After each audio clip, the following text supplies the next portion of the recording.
बंदी छोड़ सतगुरु रामपाल जी परमेश्वर जी की जय हो।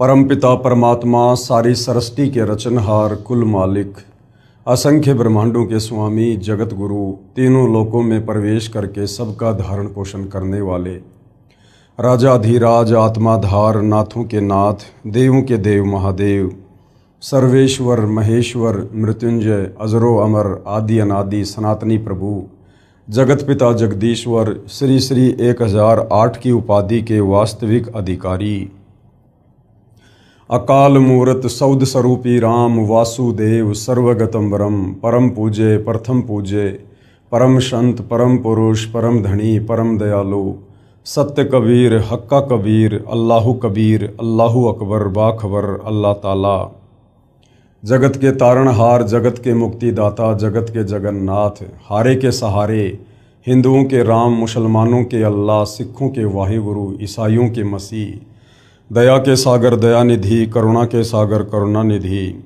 स्वयंभू परिभू संकट मोचन कष्टहरण मंगल करण दुख भंजन अविगत कबीर निर्विकार निर्विषम परमात्मा अलय अलेख सतगुरु आदि अनादि सतगुरु असली मर्यादा पुरुषोत्तम असली राम असली कृष्ण असली घनश्याम असली मुरारी राजाओं के राजा महाराजाओं के महाराजा शहंशाहों के शहंशाह सम्राटों के सम्राट भगवानों के भगवान अल्लाहों के अल्लाह प्रभुओं के प्रभु मसीहाओं के मसीह सच्चे वाहिगुरु बाबाओं के बाबा पीरों के पीर सेठों के सेठ जगत सेठ सावड़सा सेठ सर्वगुण संपन्न अनंत कोटि कलाओं के स्वामी अनंत कोटि ब्रह्मांडों के नायक योगियों में महायोगी ध्यानियों में महाध्यानी सिद्धों में परम सिद्ध ज्ञानियों में तत्वज्ञानी ब्रह्म ज्ञानी महाज्ञानी परम ज्ञानी सर्वश्रेष्ठ ज्ञानी विज्ञानी युवा कबीर समर्थ कबीर असमवात अमित ओजा सच्चे रहनुमा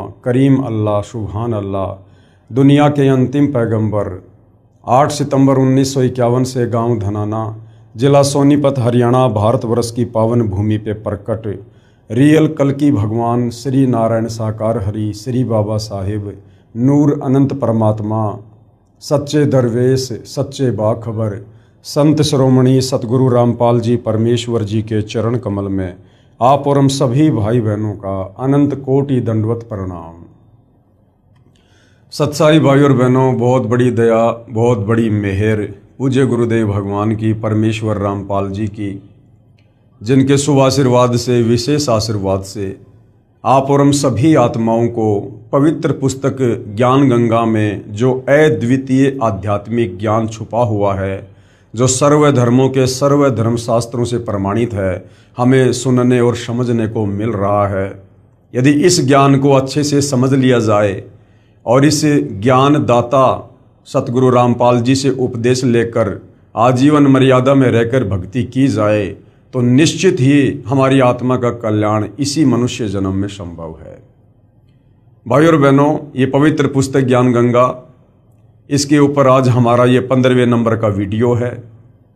यदि आप पहली बार ये वीडियो देख रहे हैं तो आप जियों से प्रार्थना करूँगा कि आप जी इस पुस्तक पर बन चुके अब तक के समस्त वीडियो अवश्य देखिए, विशेषकर भूमिका को अवश्य देखिएगा, क्योंकि किसी भी पुस्तक की भूमिका को पढ़े बिना उस पुस्तक में किस प्रकार का ज्ञान है हम समझ नहीं पाएंगे।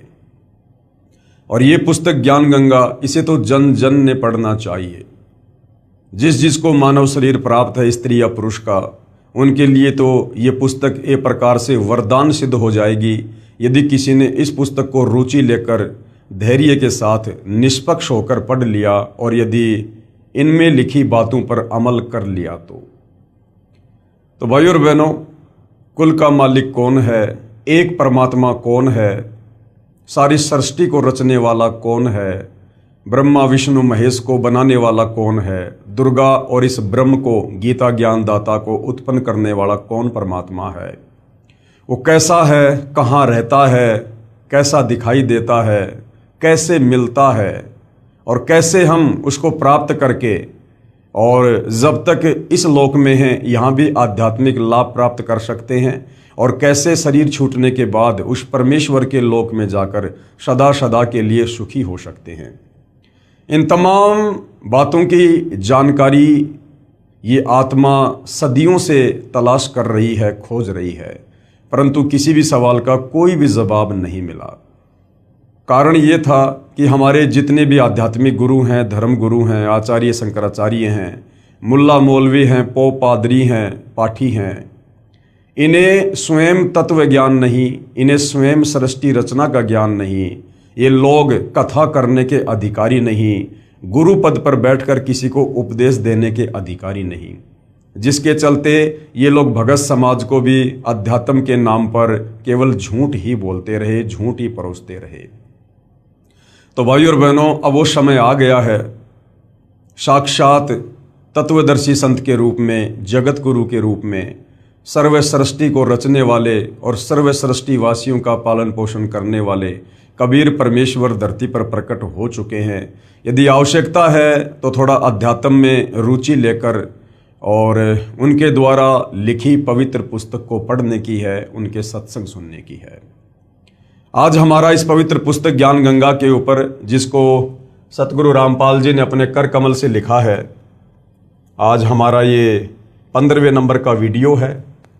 और प्रत्येक वीडियो में हमें अध्यात्म के विषय में वो अनसुनी बातें, वो अनसुनी सच्चाई सुनने और समझने को मिल रही है, जिसके लिए हम युगों युगों से तड़प रहे थे। ये आत्मा भटक रही थी, परंतु वो वस्तु हमें मिल नहीं पा रही थी। तो भाइयों और बहनों, आज का टॉपिक है कि वो कबीर परमात्मा चारों युगों में आते हैं, यहाँ पर तत्वदर्शी संत की भूमिका करते हैं। आप और हम आत्माओं को अपने तत्व ज्ञान से समझाकर सतलोक ले जाने का प्रयास करते हैं। और जो जो आत्माएं तत्वदर्शी संत रूप में आए हुए कबीर परमेश्वर की शरण ग्रहण करके आजीवन मर्यादा में रहकर भक्ति करती रहती हैं, अंत समय में परमेश्वर उनको अपने साथ अपने निज लोक सतलोक ले जाते हैं। तो सतयुग में कबीर परमेश्वर जी सत सुकृत ऋषि के नाम से प्रकट हुए और किस प्रकार से उन्होंने मनु जैसे विद्वानों को भी, जो लोक वेद के आधार से विद्वान सिद्ध थे, कबीर परमेश्वर जी ने उनको भी वेदों का वास्तविक ज्ञान समझाने का प्रयास किया, सृष्टि रचना से परिचित करवाने का प्रयास किया। लेकिन मान बढ़ाई और अहंकार के चलते मनु जी ने कबीर परमेश्वर, जो सत सुकृत ऋषि के नाम से सतयुग में प्रकट थे, उनकी बातों पर गौर नहीं किया और परमेश्वर का नाम वामदेव रख दिया। क्योंकि परमेश्वर जो सतज्ञान यहाँ बता रहे थे वो यहाँ के चारों वेदों में नहीं है, 21 ब्रह्मांड की सृष्टि में किसी को भी पूरी जानकारी नहीं है, इसलिए उस ज्ञान को पहले कभी नहीं सुना था, इसलिए वो ज्ञान अटपटा लगा और परमेश्वर का नाम वामदेव रख दिया, यानी उल्टा ज्ञान प्रचार करने वाला। लेकिन भाई और बहनों, हम सब उस परमेश्वर की आत्मा है, चाहे ब्रह्मा विष्णु महेश हो, चाहे मनु जी हो, चाहे कोई भी धर्मगुरु हो, चाहे आम इंसान हो, या चाहे 184 योनियों में अपना कर्म भोग रहे जीव जंतु पशु पक्षी हों। परमेश्वर की कोशिश हमें हर प्रकार से समझा बुझाकर प्यार प्रेम से, साम दाम दंड भेद से भक्ति मार्ग पर लगाने की होती है। तो सतयुग में कबीर परमेश्वर किस प्रकार से प्रकट हुए, क्या क्या उन्होंने लीलाओं को जन्म दिया, आप और हमने पिछले वीडियो में देखा। आज के वीडियो में हम देखेंगे कि वही कबीर परमेश्वर फिर त्रेता युग में मुनिंदर ऋषि के नाम से प्रकट होते हैं और किस प्रकार से परमेश्वर भिन्न भिन्न लीलाओं को जन्म देते हैं, आप और हमें अध्यात्म समझाते हैं। उससे पहले भाइयों और बहनों, हमें सृष्टि रचना का ज्ञान होना बहुत जरूरी है, क्योंकि सृष्टि रचना को समझे बिना हम किसी भी धर्म के किसी भी पवित्र सदग्रंथ को नहीं समझ सकते हैं। क्योंकि सृष्टि रचना भक्ति मार्ग में मास्टर की का काम करती है। जिस प्रकार एक मास्टर चाबी होती है, वो किसी भी प्रकार के ताले को खोल देती है, उसी प्रकार अध्यात्म की जो मास्टर की है वो सृष्टि रचना है कि परमेश्वर कौन है, कैसा है, कहाँ रहता है, कैसे उन्होंने सर्व ब्रह्मांडों की उत्पत्ति की, कैसे सूर्य चांद सितारे ग्रह नक्षत्र बनाए, कैसे ब्रह्मा विष्णु महेश की उत्पत्ति हुई, दुर्गा कौन है, दुर्गा का पति कौन है, ब्रह्मा विष्णु महेश के माता पिता कौन हैं, ये काल कौन है जिसको गीता में ब्रह्म कहा गया है, ये निराकार बनकर क्यों रहता है जबकि ये आकार में है, साकार है, मनुष्य दृश्य है, ये सबके सामने क्यों नहीं आता है। इन तमाम प्रकार के सवालों के जवाब, फिर आप और हम क्यों जन्म रहे हैं, क्यों मर रहे हैं, क्यों गधे कुत्ते सुअर बन रहे हैं, क्यों हमारी आंखों के सामने परिवार का परिवार तबाह हो जाता है।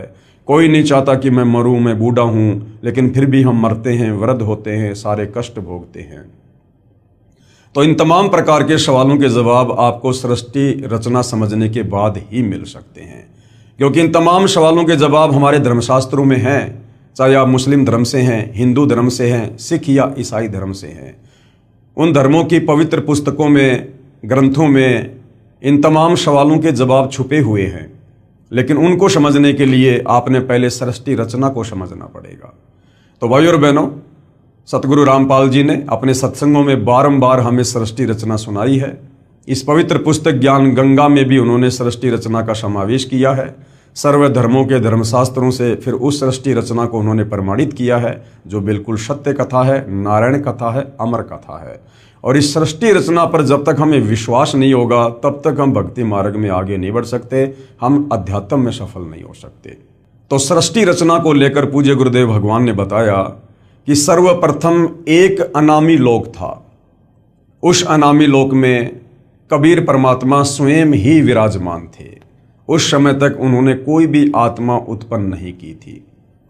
उस परमेश्वर के और भी उपमात्मक नाम थे, सत्य पुरुष, शब्द स्वरूपी राम, अकाल मूरत, परम अक्षर ब्रह्म आदि आदि। उसके बाद कबीर परमेश्वर जी ने नीचे के 3 और अविनाशी लोक रचने का ख्याल किया, विचार किया, और अनामी लोक में बैठकर उस अनामी परमेश्वर ने, क्योंकि अनामी लोक में रहने के कारण कबीर परमेश्वर को अनामी पुरुष भी कहा जाता है, तो कबीर परमेश्वर जी ने अनामी लोक में बैठकर नीचे के 3 और अविनाशी लोकों की रचना की। सबसे पहले अगम लोक की रचना की, उसके बाद अलख लोक की रचना की, और फिर तीसरे नंबर पर सतलोक की रचना की। उसके बाद इन तीनों लोकों में वही कबीर परमेश्वर अपने रूप को रूपांतरण करते हुए सिंहासन पर विराजमान होते हैं। अगम लोक में विराजमान होने के कारण उस कबीर परमेश्वर को अगम पुरुष भी कहा जाता है। फिर अलख लोक में विराजमान होने के कारण उस कबीर परमेश्वर को अलख पुरुष कहा जाता है, और सत्यलोक में सिंहासन पर विराजमान होने के कारण उसी कबीर परमेश्वर को सत्य पुरुष की संज्ञा भी दी जाती है। उसके बाद कबीर परमेश्वर जी ने तीनों लोकों की रचना करके सर्वप्रथम सबसे नीचे के लोक सतलोक में सृष्टि को रचने की योजना बनाई। सर्वप्रथम कबीर परमेश्वर जी ने अपने एक वचन से 16 द्वीपों की रचना की। उसके बाद 16 शब्द उच्चारण किए और 16 पुत्रों की उत्पत्ति की, और अपने प्रत्येक पुत्र को एक एक द्वीप में रहने का आदेश दिया। उसके बाद कबीर परमेश्वर ने सतलोक में मानसरोवर की रचना की और भी काफ़ी रचनाएं की। उसके बाद कबीर परमेश्वर जी ने अपने 12वें नंबर के पुत्र अचिंत से कहा कि बेटा, मैं आपको वचन शक्ति देता हूँ, शब्द शक्ति देता हूँ, आप सतलोक में कुछ रचना करो। अचिंत ने कबीर परमेश्वर से शब्द शक्ति प्राप्त करके एक अक्षर पुरुष की उत्पत्ति की सृष्टि रचना में सहयोग देने के लिए। अक्षर पुरुष सतलोक में बने मानसरोवर में जाकर सो गया, क्योंकि वहाँ पर श्वासों से शरीर नहीं चलता है, वहाँ पर नूरी शरीर है, एक तत्व का शरीर है। मानसरोवर में सो जाने के कारण और गहरी निंद्रा में होने के कारण अक्षर पुरुष कई युगों तक मानसरोवर से बाहर नहीं आया। अचिंत ने कबीर परमेश्वर से प्रार्थना की कि हे परमेश्वर, सृष्टि की रचना नहीं हो पा रही है, क्योंकि अक्षर पुरुष मानसरोवर में जाकर सो गया है और मैं उसे नहीं जगा पा रहा। तब कबीर परमेश्वर ने कहा कि बेटा, तुम सृष्टि रचना करने में सक्षम भी नहीं हो, समर्थ का काम उसी को साजे और करे तो मूर्ख बाजे। तुम्हें एक छोटा सा ट्रेलर दिखाया गया था ताकि आगे चलकर मेरे द्वारा की जाने वाली किसी भी रचना में तुम किसी भी प्रकार से बाधक ना बनो, तुम्हें अपनी औकात का पता रहे। उसी समय कबीर परमेश्वर ने उस मानसरोवर के जल को अपने हाथ में लिया, अपनी वचन शक्ति से एक अंडा बनाया, उस अंडे में अपनी वचन शक्ति से एक आत्मा प्रवेश की और अक्षर पुरुष को जगाने के लिए अंडा मानसरोवर में छोड़ दिया। अंडा मानसरोवर में नीचे चला गया। अंडे की गड़गड़ाहट की आवाज से अक्षर पुरुष की निंद्रा भंग हुई। निंद्रा भंग होते ही अक्षर पुरुष ने गुस्से से अंडे की तरफ देखा और गुस्से के कारण अंडा दो भाग हो गया, यानी फूट गया। उसमें से एक आत्मा निकली जिसको ज्योति निरंजन का नाम दिया गया, क्योंकि जिस समय अंडे से वो आत्मा निकली थी उसमें तेज था, उसमें नूर था। उसी समय कबीर परमेश्वर जी ने आकाशवाणी की कि अक्सर पुरुष, आप निंद्रा में थे, आपको जगाने के लिए ये सारी क्रिया की गई है, आप दोनों मानसरोवर से बाहर आ जाओ। उसी समय दोनों आत्मा ज्योति निरंजन और अक्सर पुरुष मानसरोवर से बाहर आ जाते हैं और कबीर परमेश्वर ने कहा कि आप दोनों आत्मा, आप अचिंत के द्वीप में उसके साथ रहो। परमेश्वर की आज्ञा प्राप्त करके ज्योति निरंजन और अक्सर पुरुष दोनों अपने बड़े भाई अचिंत के द्वीप में उसके साथ रहने लगे। उसके बाद कबीर परमेश्वर जी ने सतलोक में और बहुत सारी अनंत आत्माओं की अपने वचन से उत्पत्ति की और बहुत सारी रचना की। काफी समय बीत जाने के बाद ज्योति निरंजन के मन में एक खरपतवार उत्पन्न हुई कि हमारे बाकी 15 भाई एक एक द्वीप में अलग अलग रह रहे हैं और हम तीनों एक ही द्वीप में रह रहे हैं, क्यों ना परमेश्वर से अलग से राज्य प्राप्त किया जाए। उसके लिए इस ज्योति निरंजन ने सतलोक में एक पैर पर खड़ा होकर तप करना शुरू कर दिया। कबीर परमेश्वर ने पूछा कि भाई ज्योति निरंजन, आप ये तप क्यों कर रहे हो, हठ क्यों कर रहे हो? ज्योति निरंजन ने कहा कि पिताजी, मुझे कुछ अलग से राज्य दीजिए, मेरे लिए वो जगह थोड़ी है। और जिस समय भाइयों और बहनों ये ज्योति निरंजन सतलोक में एक पैर पर खड़ा होकर तप कर रहा था, उस समय आज आप और हम जितनी भी आत्माएं इस मृत लोक में, इस 21 ब्रह्मांड में, ब्रह्मा विष्णु महेश से लेकर आप और हम जैसे आम इंसान, 184 योनियों के जलचर, थलचर, नभचर जितने भी प्राणी हैं, गंदी नाली के कीड़े से लेकर ब्रह्मा विष्णु महेश तक, जो आज हम यहाँ पर दुख भोग रहे हैं, नरक भोग रहे हैं, जन्म और मरण के रोग में हैं, 184 योनियों का कष्ट भोग रहे हैं, हम सभी आत्माएं उस समय तप कर रहे उस ज्योति निरंजन के ऊपर आसक्त हो गए। कबीर परमात्मा ने हमें बीच बीच में बहुत सावधान किया कि बच्चों, ये नादान है, इसकी नादानी को मत देखो, ये अपने कर्म फोड़ रहा है। आप आत्माओं को किस बात की कमी है? आपको सर्व सुख है, सर्व सुविधा है, आप अपनी भक्ति करो, प्रेम से आराम से रहो, इस नादान की नादानी को मत देखो। हम आत्माएं ऊपर से तो सावधान हो गई, परंतु अंदर से जो कशक थी वो ज्यों की त्यों ज्योति निरंजन के प्रति बनी रही। कबीर परमेश्वर ने देख लिया कि भाई बार बार समझाने के बावजूद भी ये अपनी हरकतों से बाज नहीं आ रहे हैं, ये पतिव्रता पद से नीचे गिर चुके हैं, इनकी आस्था अपने परमेश्वर से हटकर और एक अपने जैसे दो कोड़ी के जीव के ऊपर अधिक होती जा रही है। इसलिए कबीर परमेश्वर ने सोचा कि अब ये आत्मा सतलोक में रहने के लायक नहीं है। उधर से जब सत्ययुग ज्योति निरंजन ने तप पूरा कर लिया तो कबीर परमेश्वर ने कहा, भाई आपको क्या चाहिए? ज्योति निरंजन ने कहा, पिताजी मुझे अलग से राज्य दे दीजिए। कबीर परमेश्वर ने उसके 70 युग के तप के बदले उसे सतलोक में 21 ब्रह्मांड दे दिए, जैसे कोई सेठ साहूकार पिता अपने बच्चे को 21 प्लाट दे देता है। उन 21 ब्रह्मांडों को प्राप्त करके ज्योति निरंजन फूला नहीं समाया और अपने उन ब्रह्मांडों में सैर करने लगा, घूमने फिरने लगा। काफ़ी समय बाद उसके मन में आया कि खाली प्लाटों का क्या करूँगा, इसमें कुछ रचना भी होनी चाहिए। उस रचना की सामग्री को प्राप्त करने के लिए ज्योति निरंजन ने सतलोक में फिर से एक पैर पर खड़ा होकर तप करना शुरू कर दिया। जब 70 युग बीत गए तब कबीर परमेश्वर ने पूछा कि भाई अब आपको क्या चाहिए? जो आपने मांगा था मैंने आपको दिया। ज्योति निरंजन ने कहा कि पिताजी मुझे कुछ रचना रचने की सामग्री दे दीजिए ताकि मैं कुछ कंस्ट्रक्शन अपने ब्रह्मांडों में कर सकूं। उस समय ये 5 तत्व और 3 गुण ये कबीर परमेश्वर के सबसे बड़े पुत्र कूरम के मुकुट में सूक्ष्म रूप में बीज रूप में थे।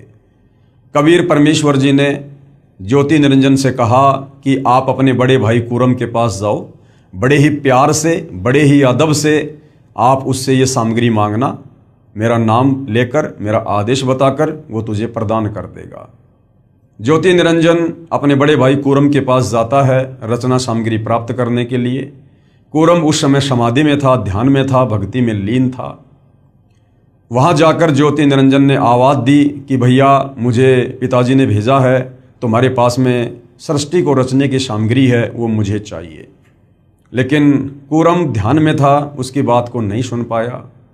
उधर से ज्योति निरंजन ने अपना धैर्य खो दिया और कूरम को जगाने के लिए उसके मुकुट को हिलाया। जैसे ही कूरम के मुकुट को हिलाया, उसमें से 3 गुण निकले, रजगुण, सतगुण और तमगुण। इन तीनों को प्राप्त करके ज्योति निरंजन बड़ा प्रसन्न हुआ और सोचा इसके मुकुट में तो और भी बहुत कुछ होगा। फिर से उसके मुकुट को हिलाया तो उसमें से 5 तत्व निकले, पृथ्वी, अग्नि, जल, वायु, आकाश। ये बीज रूप में थे, सूक्ष्म रूप में थे।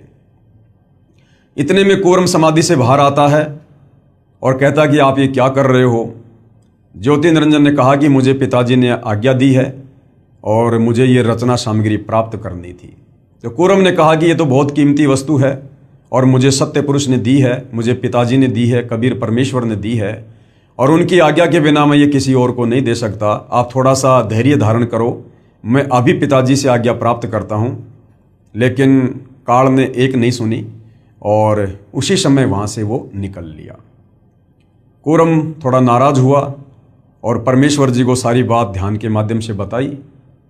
उसी समय कबीर परमेश्वर जी ने कहा कि बेटा, छोटे गलती किया करते हैं, बड़े माफ़ किया करते हैं। वो नादान है और उसके लोक में कभी भी शांति नहीं रहेगी। घर घर में लड़ाई झगड़ा, मन मुटाव, छल कपट इसी प्रकार से रहेगा। कूरम शांत हो गया। ज्योति निरंजन सारी रचना की सामग्री को प्राप्त करके अपने 21 ब्रह्मांडों में आता है और काफ़ी कुछ रचना करता है। हम सभी नादान आत्माएं उसके ऊपर कुर्बान हो चुकी थी, पतिव्रता पद से नीचे गिर चुकी थी। कुछ समय बाद ज्योति निरंजन ने देखा कि मैंने बहुत सारा निर्माण कार्य भी कर लिया है, लेकिन मेरे अकेले का मन नहीं लग रहा, कुछ आत्मा हो तो बात बने। ये सोचकर ज्योति निरंजन ने फिर से सतलोक में 64 युग तप किया। 64 युग तप करने के बाद कबीर परमेश्वर जी ने कहा कि भाई ज्योति निरंजन, आपको जो चाहिए था वो मिल गया, अब और क्या चाहिए, आप ये क्यों हट कर रहे हो। ज्योति निरंजन ने कहा पिताजी मुझे कुछ आत्मा दे दो, मेरा अकेले का मन नहीं लगता। कबीर परमेश्वर ने कहा कि बेटा, तेरे तप के बदले अगर तुझे और ब्रह्मांड चाहिए तो मैं दे सकता हूँ, परंतु ये मेरे बच्चे हैं, मेरी आत्मा हैं, ये मेरे वचन से, मेरे शब्द से, मेरे शरीर से उत्पन्न हैं, इनको मैं किसी भी कीमत पर नहीं दे सकता हूँ। हाँ, यदि कोई तेरे साथ स्वेच्छा से जाना चाहे तो मैं आज्ञा दे सकता हूँ। कबीर परमेश्वर को पता था कि इन सब की आस्था इस ज्योति निरंजन में ज़्यादा हो चुकी है, अब ये सतलोक में रहने के योग्य नहीं है। और ये ज्योति निरंजन भी हमें बार बार कहा करता था कि मैंने पिताजी से ऐसे ऐसे 21 ब्रह्मांड प्राप्त कर लिए हैं, मैंने बहुत ही बढ़िया वहाँ पर रचना की है, हम वहाँ पर मौज किया करेंगे, सुख भोगा करेंगे, क्या तुम मेरे साथ चलोगे। हम कहा करते थे कि भाई अवश्य चलेंगे यदि पिताजी आज्ञा दे दें। तो ज्योति निरंजन ने कहा कि पिताजी कुछ आत्माएं हैं जो मेरे साथ जाना चाहती हैं।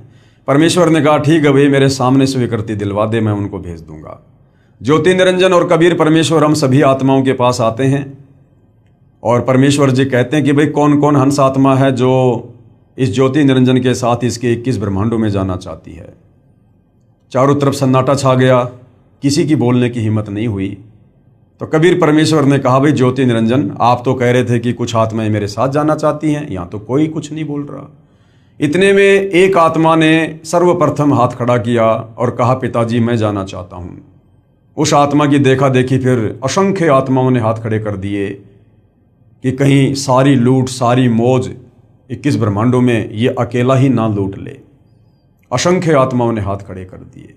कबीर परमेश्वर ने कहा ठीक है भाई ज्योति निरंजन, आप अपने 21 ब्रह्मांडों में जाइएगा, मैं इन तमाम आत्माओं को तुम्हारे पास अपने हिसाब से भेज दूंगा।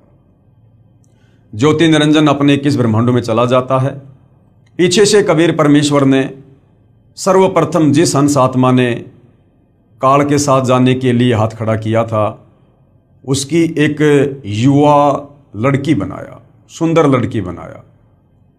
और हम जितनी भी आत्माएं थी, तमाम आत्माओं को परमेश्वर जी ने सूक्ष्म रूप में उस लड़की के अंतःकरण में डाल दिया, जिसका नाम उन्होंने अष्टंगी रखा, आस्ट्रा रखा, आदि माया रखा, जिसको आगे चलकर दुर्गा भी कहा गया।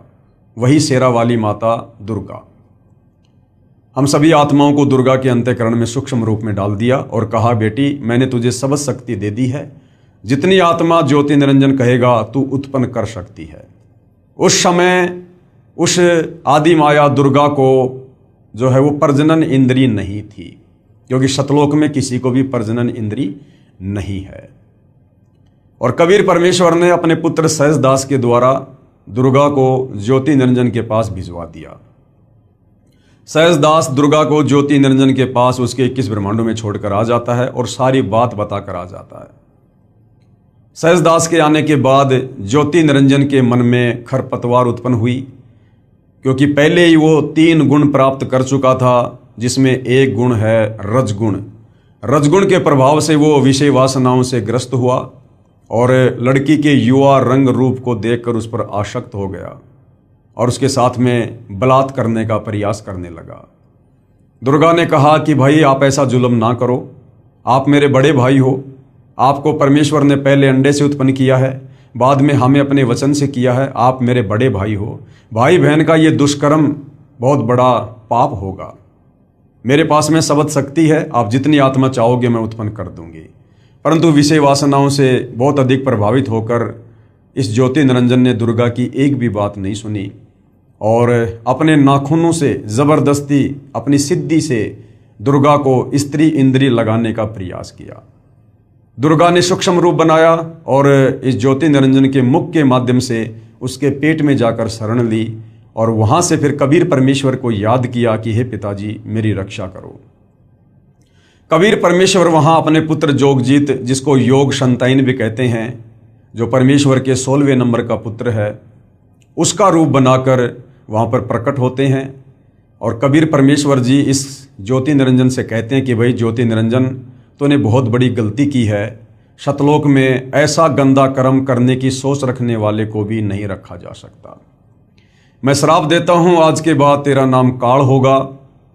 इतना कहते ही उसका पूरा शरीर काला हो गया, उसके लंबे लंबे दांत, ओछा माथा, विकराल चेहरा, और कहा कि आज के बाद तू 1,00,000 मानव शरीरधारी आत्माओं के सूक्ष्म शरीर से निकली वासना को, गंध को, मैल को खाया करेगा।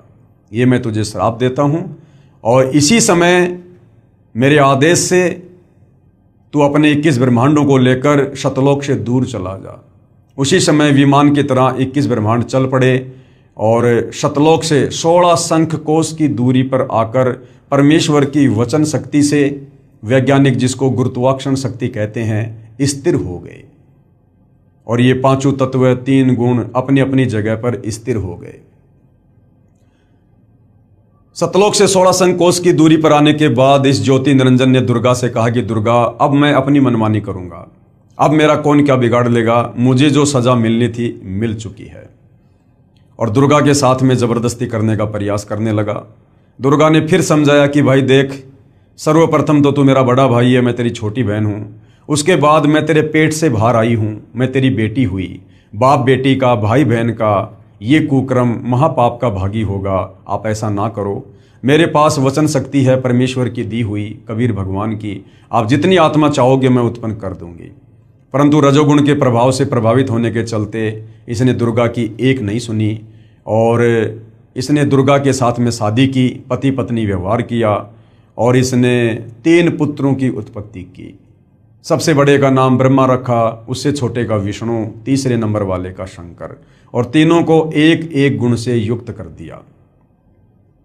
और इसने अपने इन 21 ब्रह्मांडों को 4 महाब्रह्मांडों में सेट कर दिया। एक महाब्रह्मांड में इसने 5 ब्रह्मांडों को सेट किया और एक महाब्रह्मांड के बराबर एक ब्रह्मांड में ये स्वयं ऊपर रहता है, जिसको ब्रह्मलोक कहते हैं, जहाँ पर इसने तपतशिला बना रखी है, जहाँ ये प्रतिदिन 1,00,000 मानव शरीरधारी आत्मा, स्त्री या पुरुष जो मरते हैं, उनके सूक्ष्म शरीर से निकली वासना को वहाँ पर भून भून के खाता है। और उसके बाद तीनों पुत्रों को इस काल ने अचेत कर दिया। एक पुत्र को इसने, जो सबसे बड़ा है ब्रह्मा, उसको कमल के फूल के ऊपर अचेत करके लेटा दिया। दूसरे वाले पुत्र विष्णु को शेषनाग की सैया के ऊपर अचेत करके लेटा दिया। तीसरे नंबर के पुत्र शिवजी को, शंकर को इसने कैलाश पर्वत पर अचेत करके बैठा दिया और दुर्गा से कहा कि दुर्गा, तुम इनकी अचेत अवस्था में तुम इनकी परवरिश करो और मेरे आदेश से तुम इनको चेतना में लाना। उसके बाद इस काल ने दुर्गा से कहा कि दुर्गा, 3 पुत्रों की उत्पत्ति हो चुकी है, तीनों पुत्र एक एक गुण युक्त हो चुके हैं। अब तुम इन तीनों पुत्रों के माध्यम से आगे सृष्टि की रचना करो, मेरे भोजन की व्यवस्था करो, जीवों की उत्पत्ति करो। और काल ने कहा कि आज के बाद मैं किसी को भी दर्शन नहीं दूंगा। दुर्गा ने कहा, क्या तुम अपने तीनों पुत्रों को भी दर्शन नहीं दोगे? तो ब्रह्म, गीता जी में जिसको ब्रह्म कहा गया है, ये ज्योति निरंजन काल, इसको क्षर पुरुष भी कहते हैं। क्षर का मतलब होता है नाशवान, जिसका जन्म और मरण हो। तो इस ब्रह्म अर्थात काल ने कहा कि मैं अपने तीनों पुत्रों को भी दर्शन नहीं दूंगा, ये मेरी मजबूरी है। यदि मैंने इनको दर्शन दे दिए तो ये मेरे वास्तविक रूप से परिचित हो जाएंगे और फिर ये सवाल करेंगे कि आपका इतना भूंडा चेहरा कैसे है। और सच पता चलने पर कि मुझे रोजाना 1 लाख मानव शरीरधारी आत्माओं को खाना पड़ता है, तो ये कभी भी मेरे लिए संतान उत्पत्ति नहीं करेंगे, जीवों की उत्पत्ति नहीं करेंगे, इस पाप में भागी नहीं बनेंगे। तो ये अपने पुत्रों को भी दर्शन नहीं देता है। और इसने दुर्गा से कहा कि दुर्गा, अब तुम तीनों पुत्रों को सचेत करो। दुर्गा ने तीनों पुत्रों को सचेत किया और तीनों को आपस में इकट्ठा किया और काल के आदेश से दुर्गा तीनों पुत्रों को समुद्र मंथन पर लेकर गई। समुद्र मंथन पर ले जाकर सर्वप्रथम काल ने वहाँ पर 4 वेद जो है वो प्रकट किए और काल के आदेश से दुर्गा ने 4 वेद ब्रह्मा जी को दे दिए। ब्रह्मा जी ने जब वेदों को पढ़ा तो पता चला कि कोई और है ब्रह्म, कोई ब्रह्म है, वो सहशरीर है, तेजोमय शरीर है। उससे पहले जब ये ब्रह्मा दुर्गा से पूछा करता था कि हमारा पिता कौन है, तो ये दुर्गा काल के डर से सच नहीं बताती थी और कह देती थी कि बेटा मैं तेरी माँ हूँ, मैं तेरा पिता हूँ। लेकिन जब ब्रह्मा जी ने वेदों में पढ़ा कि कोई और ब्रह्म है जो आकार में है, साकार है, मनुष्य जैसा है, उसको प्राप्त किया जा सकता है, तो ब्रह्मा ने कहा कि माँ मुझे तेरी बातों पर अब यकीन नहीं है। पहले जब मैं पूछा करता था हमारा पिता कौन है तो आप कहती थी कि मैं ही तेरा पिता हूँ। अब जब मैंने वेद पढ़ लिए, वेदों में लिखा है, अब मैं पूछ रहा हूँ तो आप कह रहे हो कि तुम्हारा पिता है लेकिन वो दर्शन नहीं देगा। माँ मुझे आपकी इस बात पर यकीन नहीं है, मैं तो अपने पिता के दर्शन करके रहूँगा। दुर्गा ने कहा यदि तुझे तेरे पिता ने दर्शन नहीं दिए तो क्या करेगा? ब्रह्मा ने कहा कि मैं आपको शक्ल भी नहीं दिखाऊंगा। ये कहकर ब्रह्मा जी उत्तर दिशा की तरफ अपने पिता के दर्शन करने के लिए समाधि लगाने के लिए चले गए। ब्रह्मा जी ने 4 युगों तक समाधि लगाई लेकिन काल ने दर्शन नहीं दिए। उधर से काल ने आकाशवाणी की कि दुर्गा सृष्टि की रचना क्यों नहीं हो रही, जीवों की उत्पत्ति क्यों नहीं हो रही है? तुझे पता है ना मुझे 1 लाख मानव शरीरधारी आत्माओं को खाने का श्राप लगा हुआ है। दुर्गा ने कहा कि सृष्टि की रचना कैसे हो? आपका बड़ा बेटा ब्रह्मा आपकी खोज करने के लिए, दर्शन करने के लिए गया हुआ है, समाधि लगा के बैठा है। काल ने कहा दुर्गा उस तक सूचना पहुंचाओ कि मैं उसको दर्शन नहीं दूंगा। दुर्गा ने अपनी सबद शक्ति से एक लड़की उत्पन्न की जिसका नाम गायत्री रखा और कहा बेटी किसी भी तरह से अपने बड़े भाई ब्रह्मा जी को लेकर आ। गायत्री जाती है और देखती है कि ब्रह्मा तो समाधि लगाकर बैठा है। गायत्री ने ध्यान अवस्था में दुर्गा से बात की तो दुर्गा ने कहा कि आप इसके चरण स्पर्श करो, इसकी समाधि टूट जाएगी। गायत्री ने वैसा ही किया, ब्रह्मा जी के चरण स्पर्श किए, ब्रह्मा जी का ध्यान भंग हुआ। ध्यान भंग होते ही ब्रह्मा जी ने क्रोध से कहा कि तू कौन कुलटा है, कुलक्षणा है, जिसने मेरा ध्यान भंग कर दिया, मेरी समाधि तोड़ दी, मैं तुझे श्राप दूंगा। गायत्री ने कहा भाई श्राप बाद में देना, पहले मेरी बात सुन ले, मुझे माता दुर्गा ने भेजा है, आपके बिना सृष्टि नहीं रची जा रही है और आपको मेरे साथ चलना है। ब्रह्मा ने कहा गायत्री मैं कैसे चलूं? मैं माता से कहकर आया था कि जब तक मुझे पिताजी दर्शन नहीं देंगे मैं आपको शक्ल भी नहीं दिखाऊंगा और मुझे पिताजी के दर्शन नहीं हुए। ब्रह्मा ने कहा कि गायत्री अगर तू मेरी झूठी गवाही दे कि मेरे सामने ब्रह्मा को ब्रह्म ने दर्शन दिए हैं तो मैं चल सकता हूं। गायत्री ने कहा भाई मैं झूठी गवाही क्यों दूं? लेकिन गायत्री की मजबूरी थी, दुर्गा का आदेश था, ब्रह्मा को लेकर जाना था। तो गायत्री ने सोचा कि कहीं मैं झूठी गवाही दे दूं, कल को सच्चाई का पता चले, मेरी अकेले की पिटाई हो जाए, मुझे दंड मिले। तो गायत्री ने कहा कि मैं झूठी गवाही दे सकती हूँ, लेकिन मेरी एक शर्त है, यदि आप मेरे साथ शारीरिक संबंध बनाओ, रति क्रिया करो, तो मैं आपकी गवाही दूँ। ब्रह्मा ने गायत्री के साथ में शारीरिक संबंध बनाए। उसके बाद गायत्री ने सोचा क्यों ना एक और गवाह तैयार किया जाए ताकि बात में कुछ दम हो। गायत्री ने अपनी शब्द शक्ति से एक लड़की उत्पन्न की जिसका नाम पोहपति रखा और पोहपति से कहा कि तुम ऐसे ऐसे हमारी गवाही दो। पोहपति ने भी यही सोचा कि मैं झूठी गवाही दे दूं, ये कल को बच जाएं और मैं दोषी हो जाऊं। तो पोहपति ने भी वही शर्त रखी, यदि ब्रह्मा मेरे साथ में शारीरिक संबंध बनाए तो मैं गवाही दे सकती हूँ। ब्रह्मा की मजबूरी, गायत्री की मजबूरी, ब्रह्मा ने पोहपति के साथ वही कर्म किया, शारीरिक संबंध बनाए और तीनों माता दुर्गा के पास में आ जाते हैं। दुर्गा कहती है, बेटा तुझे तेरे पिता ब्रह्म ने दर्शन दिए। ब्रह्मा जी ने कहा कि माता जी मुझे दर्शन हुए हैं। दुर्गा ने कहा कि मैं कैसे यकीन करूं, कोई गवाह पेश करो। ब्रह्मा जी ने कहा कि ये दोनों लड़कियां हैं, इन दोनों के सामने दर्शन दिए। दुर्गा ने उन दोनों से पूछा तो दोनों ने स्वीकृति दे दी कि हमारे सामने पिताजी ने दर्शन दिए हैं। उधर से दुर्गा ने सोचा कि ये काल मुझे तो कह रहा था कि मैं कभी किसी को दर्शन नहीं दूंगा, ये कह रहे हैं कि मुझे दर्शन दिए हैं। दुर्गा थोड़ा नाराज हुई और उसने ध्यान लगाया। उधर से काल ने आकाशवाणी की कि दुर्गा ये तीनों झूठ बोल रहे हैं, मैंने किसी को कोई दर्शन नहीं दिए हैं। दुर्गा नाराज होकर आई और कहा कि भाई तुम्हारे पिता ने आकाशवाणी की है, उन्होंने तुम्हें दर्शन नहीं दिए, तुम झूठ बोल रहे हो। इतना सुनकर ब्रह्मा जी हंसने लगे और कहने लगे, माता जी मैं क्या करता, मेरी मजबूरी थी, पिताजी ने दर्शन दिए नहीं। मैं आपसे प्रतिज्ञा करके गया था कि यदि पिताजी दर्शन नहीं देंगे मैं आपको शक्ल नहीं दिखाऊंगा, इसलिए झूठ बोलना पड़ा। उसी समय दुर्गा ने काल प्रेरणा से गुस्से में आकर अपने बड़े बेटे ब्रह्मा को श्राप दे दिया कि जग में तेरी पूजा नहीं होगी और तेरे वंशज भी तेरे जैसे झूठे होंगे, पाखंडी होंगे।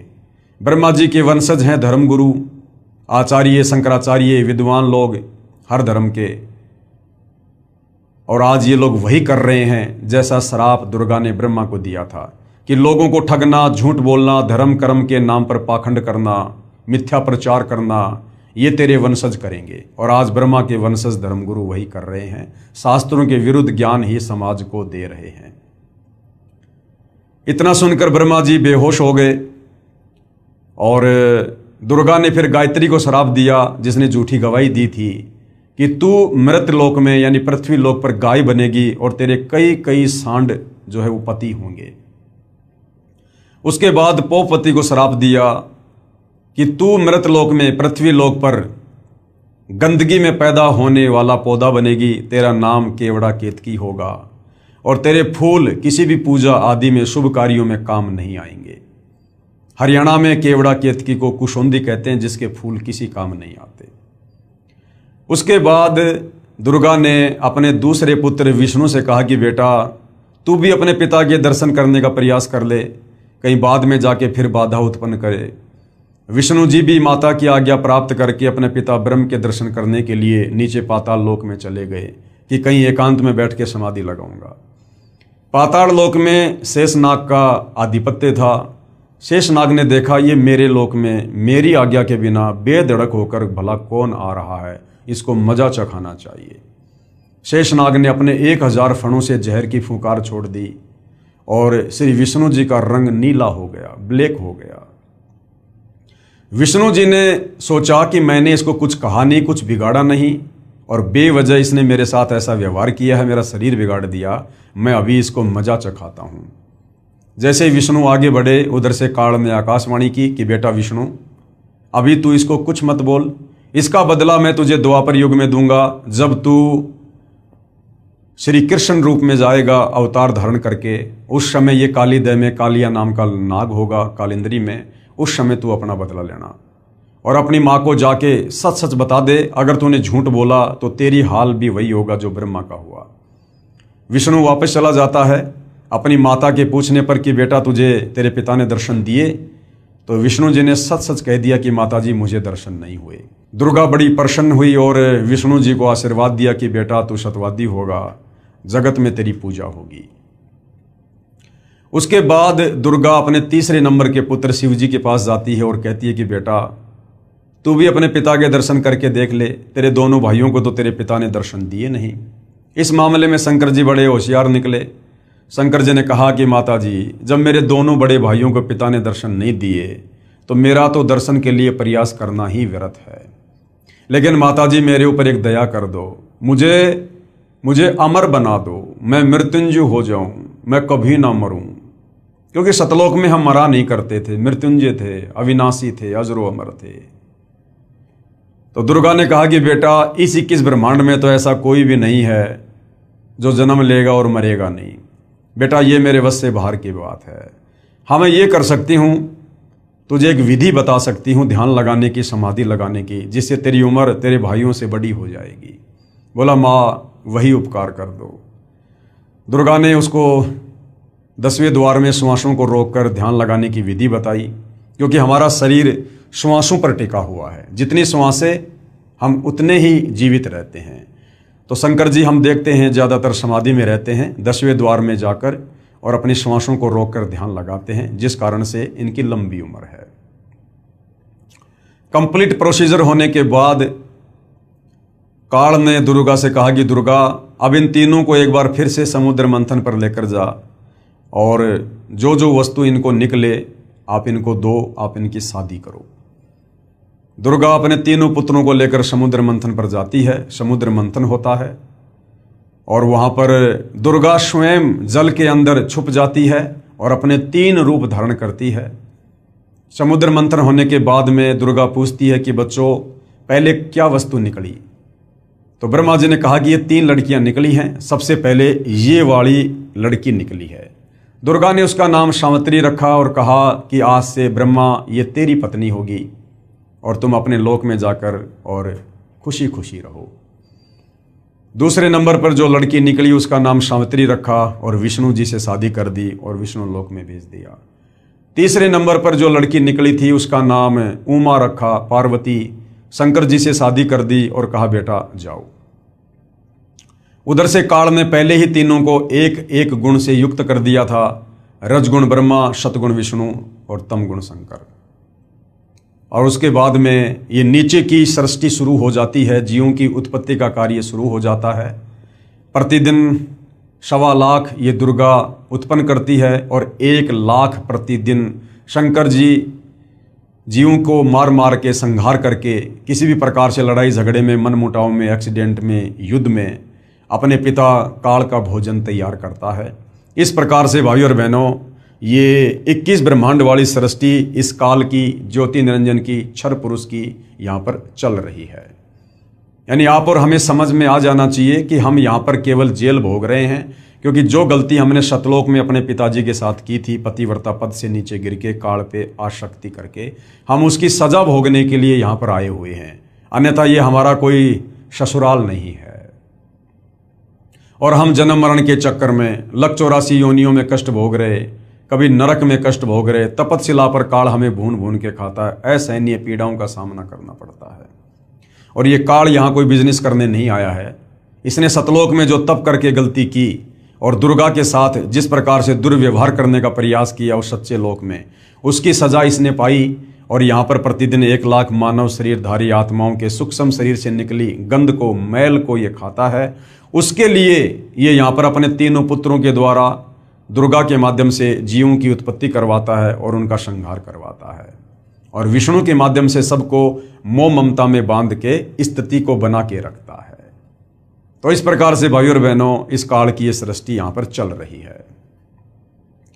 उसके बाद सतलोक में जो अक्षर पुरुष था, जो अक्षर पुरुष उस ज्योति निरंजन और अचिंत के साथ एक द्वीप में रहा करता था,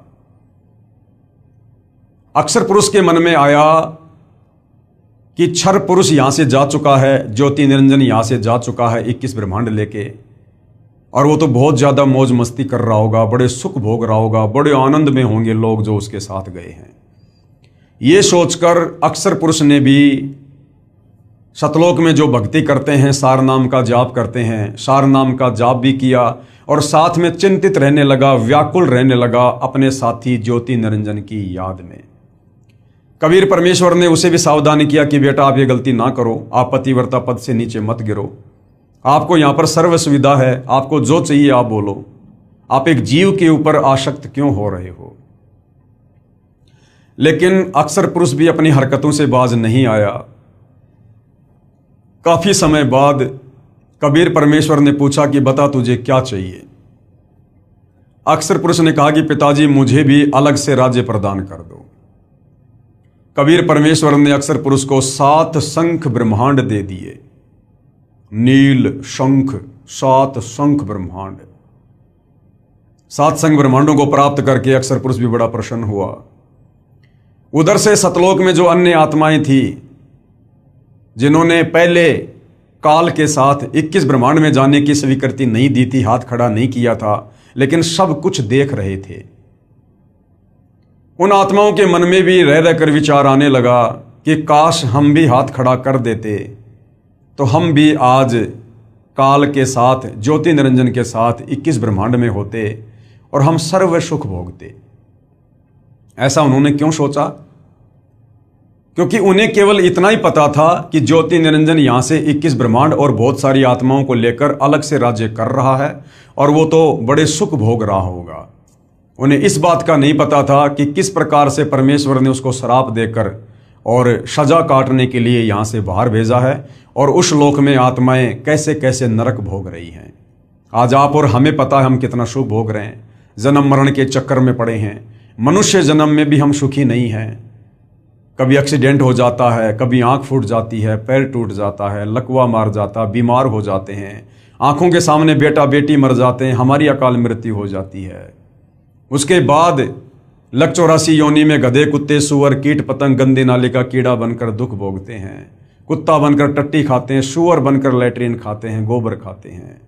फिर हमें नरक में ठोका जाता है, नरक में असहनीय पीड़ा भोगते हैं और हर मनुष्य जन्म के बाद हम तपतशिला पर जाते हैं। काल हमें भून भून कर हमारी वासना निकाल कर खाता है। इस बात की जानकारी सतलोक में रहने वाली अन्य आत्माओं को नहीं थी। उन्होंने सोचा वो तो सुख भोग रहे होंगे जो सुख शायद सतलोक में भी ना हो। ये सोचकर वो आत्माएं भी चिंतित रहने लगी और अक्सर पुरुष जब चिंतित रहता था तो उसकी चिंता पर आसक्त हो गए कि देखो किस प्रकार से ये उन्मुना सा रहता है, ना किसी से ज़्यादा बोलता ना चलता और किस प्रकार से यादों में खोया रहता है। यानी साथ में अक्सर पुरुष के ऊपर भी आत्माएं आसक्त हो गई। परमेश्वर ने उन आत्माओं को भी बहुत ज़्यादा सावधान किया, लेकिन वो भी अपनी हरकतों से बाज नहीं आए और पतिव्रता पद से नीचे गिरते चले गए। अंत में अक्सर पुरुष ने कहा जी मुझे कुछ आत्माएं दे दो, मैं अकेला कैसे रहूंगा। कबीर परमेश्वर ने कहा भाई यदि कोई तेरे साथ जाना चाहेगा तो भेज दूंगा, बाकी अपनी तरफ से मैं अपने बच्चों को आपके पास नहीं भेजूंगा। अक्सर पुरुष को पता था कि बहुत सारी आत्माएं मेरे ऊपर आसक्त हैं, मेरे साथ जाना चाहती हैं। उसने कहा पिताजी बहुत सारी आत्माएं मेरे साथ जाना चाहती हैं। कबीर परमेश्वर ने कहा ठीक है भाई, आप मेरे सामने हाँ भरवा दो, मैं आज्ञा दे दूंगा। अक्सर पुरुष और कबीर परमेश्वर दोनों उन आत्माओं के पास गए और कहा भी कौन कौन है जो अक्सर पुरुष के साथ इसके सत्संग ब्रह्मांडों में जाना चाहती हैं। काफ़ी समय तक सन्नाटा छाया रहा, किसी ने हाथ खड़ा नहीं किया। अंत में दुर्गा की तरह एक आत्मा ने दुस्साहस किया, हाथ खड़ा किया और कहा पिताजी मैं जाना चाहता हूँ। कबीर परमेश्वर ने कहा ठीक है भाई। बाकी देखम देखा अनंत आत्माओं ने भी हाथ खड़े कर दिए कि कहीं हम तो पहले ही रह गए थे, हमने पिछली बार भी हाथ खड़ा नहीं किया था, अब की बार रह गए तो कहीं मामला न बिगड़ जाए। अनंत आत्माओं ने हाथ खड़ा कर दिया। कबीर परमेश्वर जी ने अक्सर पुरुष से कहा कि भाई अक्सर पुरुष आप अपने सत्संग ब्रह्मांडों में जाओ, मैं अपने हिसाब से इन आत्माओं को भेजूंगा। कबीर परमेश्वर ने ठीक उसी प्रकार सबसे पहले हाथ खड़ा करने वाले हंस को एक युवा लड़की बनाया, सुंदर लड़की बनाया और अन्य सभी आत्माओं को सूक्ष्म रूप में उसके अंतःकरण में फीड कर दिया। उस लड़की का नाम ईश्वरी माया रखा और उसे सत्संग ब्रह्मांडों में भिजवा दिया और कहा कि बेटी मैंने तुझे वचन शक्ति दे दी है, जितनी आत्मा वो चाहे तू उत्पन्न कर देना। ईश्वरी माया अक्सर पुरुष के पास चली जाती है। उस समय तक ये लोग सतलोक में ही थे। परमात्मा ये देखना चाहते थे कि क्या ये अक्सर पुरुष भी वो गलती करेगा जो गलती उस काल ने दुर्गा के साथ बलात्कार करने की। उस समय तक कबीर परमेश्वर ने स्त्री इंद्री ईश्वरी माया को नहीं लगाई थी। अक्सर पुरुष के पास जाते ही अक्सर पुरुष ने जब लड़की को देखा, रूप रंग निखरा हुआ, युवा शरीर, सुंदर, उसके मन में भी वही दोष उत्पन्न हुआ। परंतु अक्सर पुरुष ने वो गलती नहीं की जबरदस्ती करने की जो ज्योति निरंजन ने की थी। अक्सर पुरुष ने ईश्वरी माया से सहमति ली, शारीरिक संबंध बनाने की, पति पत्नी व्यवहार करने की। ईश्वरी माया ने उसको सहमति प्रदान कर दी और दोनों ने अपनी सहमति से जो है वहां पर शारीरिक मिलन किया, पति पत्नी व्यवहार किया, जिसके चलते अक्सर पुरुष के सात्संग ब्रह्मांडों में तपतशिला का कष्ट नहीं है। जीवों को भून भून के नहीं खाया जाता है। बाकी कष्ट ज्यों के त्यों जो 21 ब्रह्मांड में है, जन्म और मरण का, काम धंधा करके खाना पीना, और ये लक 84 योनियों में गधा कुत्ता सुअर, कभी आंख फूटना, कभी एक्सीडेंट होना, और नरक में जाना, राग द्वेष ईर्ष्या मान बढ़ाई छल कपट निंदा चुगली चोरी जारी, सब कुछ ऐसी व्यवस्था अक्सर पुरुष के सात्संग ब्रह्मांडों में है। केवल तपतशिला का कष्ट नहीं है, ये आत्माओं को खाता नहीं है, क्योंकि इसने वो गलती नहीं करी जो गलती काल ने दुर्गा के साथ सतलोक में जबरदस्ती करके की थी। तो इस प्रकार से कबीर परमेश्वर ने सतलोक के ही एक कोने में अलग से और सात्संग ब्रह्मांडों को बांध कर रख दिया। अपनी मर्जी से वापस सतलोक में ना तो अक्सर पुरुष आ सकता, ना ईश्वरी माया आ सकती, और ना वो तमाम आत्माएं जो उसके सात्संग ब्रह्मांडों में है। इस प्रकार से कबीर परमेश्वर ने इस संसार रूपी वृक्ष की रचना की, जिसका जिक्र गीता जी अध्याय 15 श्लोक नंबर 1 से 4 में है कि अर्जुन, जो संत महात्मा इस संसार रूपी वृक्ष के प्रत्येक विभाग को बता दे कि कौन भगवान कैसा है, किसकी कितनी क्षमता है, सृष्टि की रचना कैसे हुई है, ये 21 ब्रह्मांड कैसे उत्पन्न हुए, सात्संग ब्रह्मांड कहाँ से आए हैं, जो इस संसार रूपी वृक्ष को सभी विभागों सहित बता दे, तत्व ज्ञान से बता दे, पूरी सृष्टि रचना को समझा दे, वो तत्वदर्शी संत महात्मा है। उसकी शरण में जाकर भक्ति करने से आप मेरे यानी काल के 21 ब्रह्मांडों से मुक्त होकर वापस सतलोक जा सकते हो। तो भाई और बहनों, वो परम शक्ति, वो परम पुरुष, महापुरुष, वो तत्वदर्शी संत वर्तमान में आज धरती पर सतगुरु रामपाल जी हैं, जिन्होंने संसार रूपी पीपल की वृक्ष का चित्र बनाकर अपने सत्संगों में हमें पूरी सृष्टि रचना को समझाया है। जो सृष्टि रचना आपने अभी अभी मौखिक सुनी, और जो सृष्टि रचना कंप्लीट इस पवित्र पुस्तक ज्ञान गंगा में लिखी हुई है, जिस पर वीडियो बन चुके हैं, जो सर्व धर्मों के सर्व पवित्र धर्म शास्त्रों से प्रमाणित है। उसके बाद भाई और बहनों, जब हम यहाँ काल के 21 ब्रह्मांड में आकर असहनीय पीड़ा भोगने लगे, कष्ट भोगने लगे, गधे कुत्ते सुअर बनने लगे, आत्मा रोने लगी, अपने परमपिता को याद करने लगी। हम चाहे किसकी भी भक्ति करते हैं, चाहे कोई माता की, चाहे कोई ब्रह्म की, चाहे कोई देवी देवताओं की, चाहे वैसे कोई मंदिर में जाता है, और जब कोई विशेष आपत्ति आती है तो हम आत्मा से पुकार करते हैं कि हे परमात्मा रक्षा करो, हे सबके मालिक, हे सच्चे मालिक। क्योंकि आत्मा को पता है कि हमारा मालिक कोई और है, ये देवी देवता नहीं है, ये पत्थर पानी नहीं है।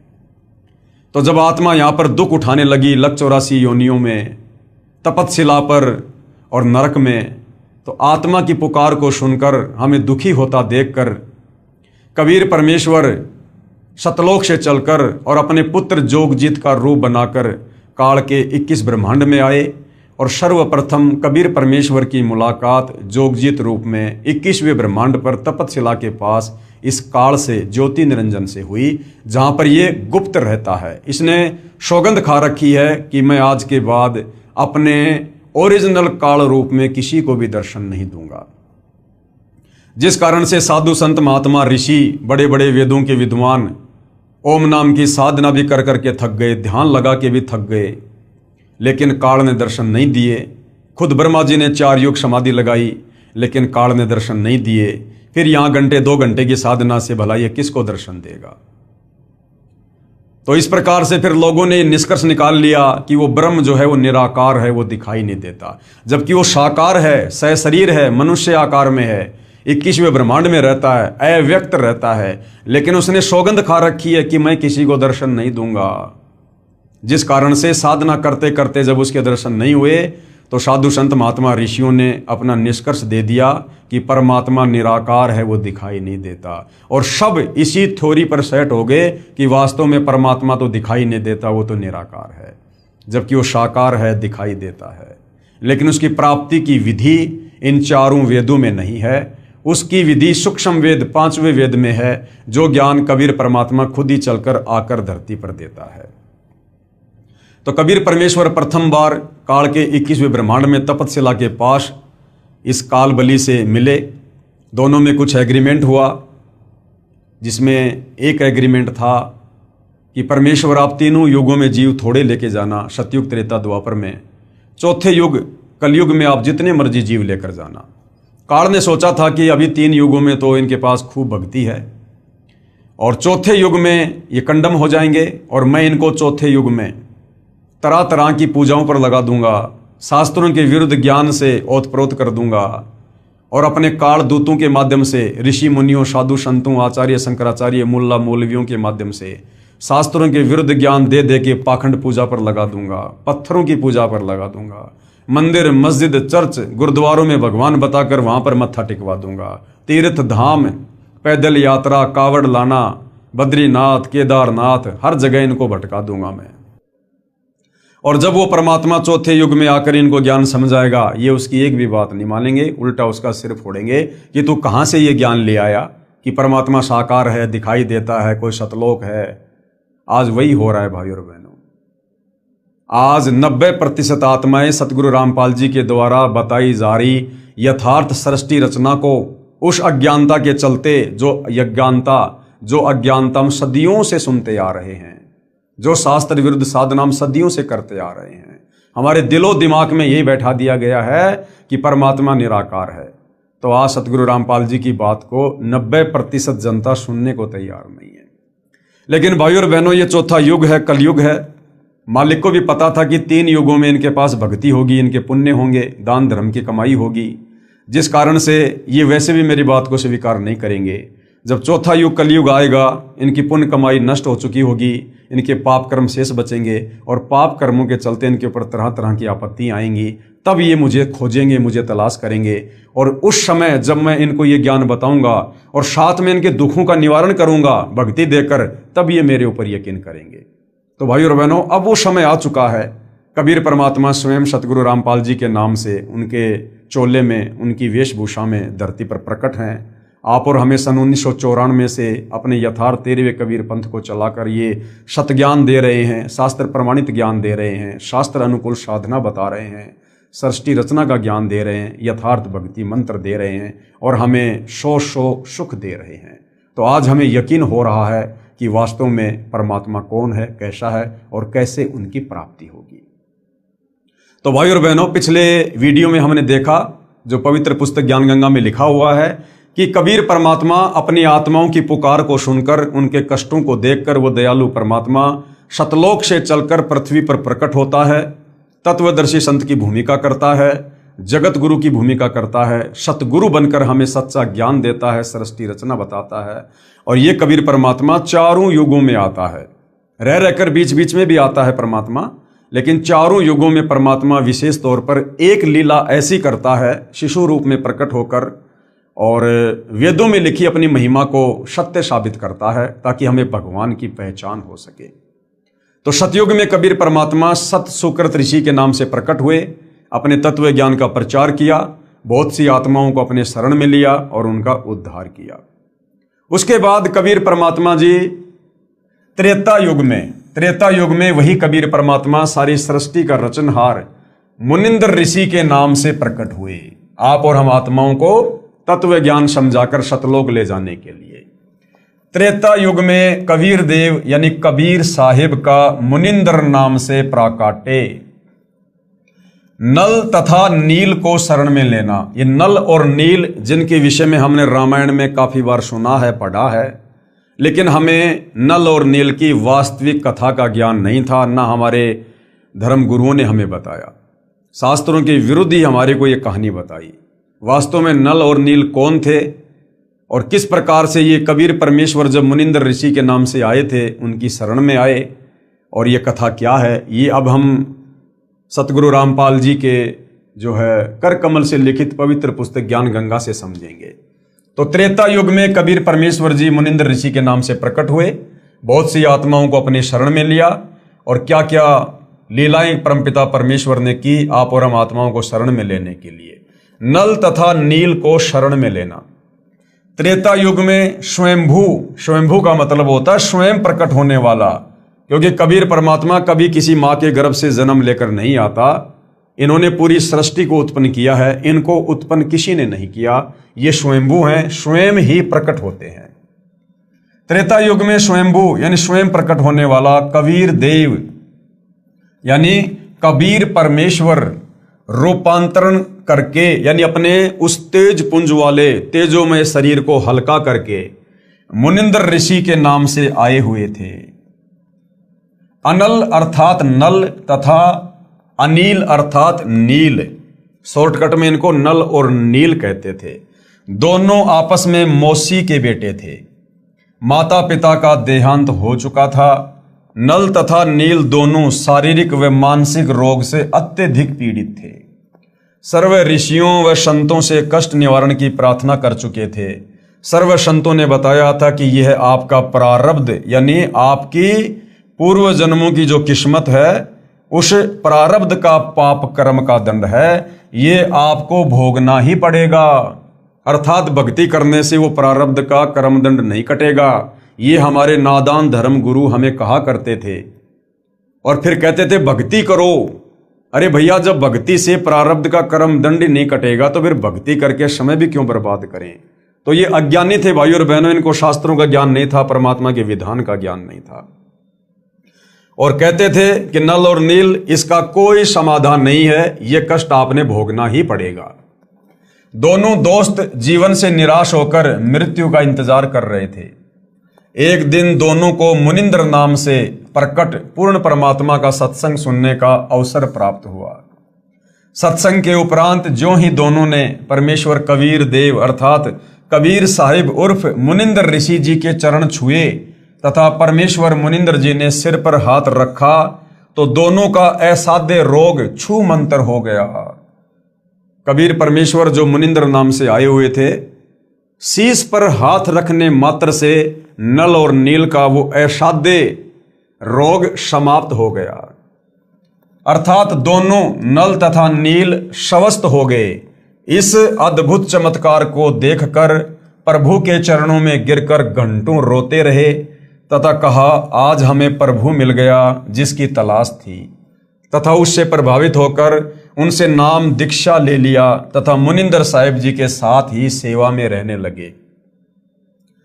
पहले संतों का समागम यानी सत्संग पानी की व्यवस्था देखकर नदी के किनारे पर होता था। नल और नील दोनों बहुत परमात्मा प्रेमी तथा भोली आत्माएं थी।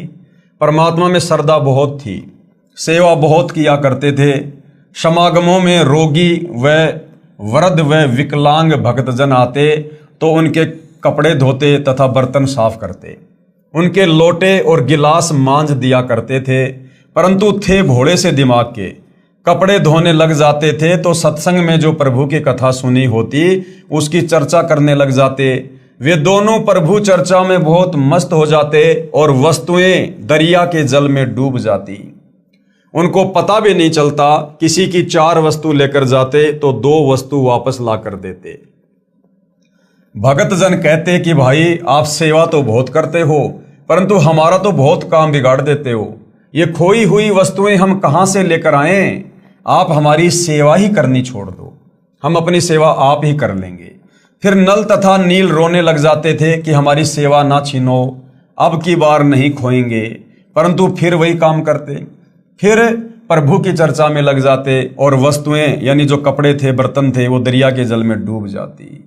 भगत जनों ने ऋषि मुनिंद्र जी से प्रार्थना की कि कृपया आप नल तथा नील को समझाओ, ये ना तो मानते हैं और ना मना करते हैं।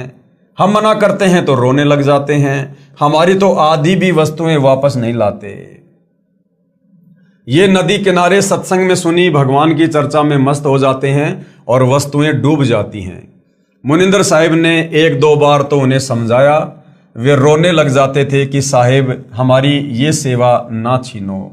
सतगुरु मुनिंदर साहिब ने कहा, बेटा नल तथा नील खूब सेवा करो, आज के बाद आपके हाथ से, क्या कहा मुनिंदर रूप में कबीर परमात्मा जी ने, ध्यान से सुनना भाई और बहनों, हमने जो उल्टी सीधी ये कथाएं सुनी हुई हैं, अब हमें वो वास्तविक कथा सुनने का सौभाग्य मिल रहा है। क्या कहा कबीर परमात्मा ने नल और नील को, ये आज के बाद आपके हाथ से कोई भी वस्तु, चाहे पत्थर या लोहा भी क्यों ना हो, जल में नहीं डूबेगी। मुनिंदर साहिब ने उनको ये आशीर्वाद दे दिया कि चाहे लोहे की वस्तु हो, चाहे पत्थर ही क्यों ना हो, तुम्हारे हाथ से जो जल में छोड़ा जाएगा, कोई भी वस्तु जल में नहीं डूबेगी, वो वहीं तैरती रहेगी। अब गुरुदेव भगवान कह रहे हैं कि आपने रामायण सुनी है। एक समय की बात है कि सीता जी को रावण उठाकर ले गया। भगवान राम को पता भी नहीं कि सीता जी को कौन उठा ले गया। श्री रामचंद्र जी इधर उधर खोज करते, हनुमान जी ने खोज करके बताया कि सीता माता लंकापति रावण यानी राक्षस की कैद में है। पता लगने के बाद भगवान राम ने रावण के पास शांति दूत भेजे तथा प्रार्थना की कि सीता लौटा दे, परंतु रावण नहीं माना।